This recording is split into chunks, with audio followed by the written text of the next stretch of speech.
How to share edited photos from Photoleap. First of all, open the Photoleap app and wait for it to fully load. Next, tap on Edit Photo from the top toolbar and select a photo you want to share or capture a new one using the camera icon at the top right.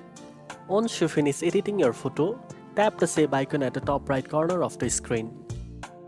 After saving, you will see options to share your photo directly from the app at the top right corner. Choose your preferred sharing platform like Instagram, Facebook, WhatsApp, or email. You can also save the photo to your device gallery and share it later using any app you want. And that's it. Now you know how to share edited photos from Photoleap.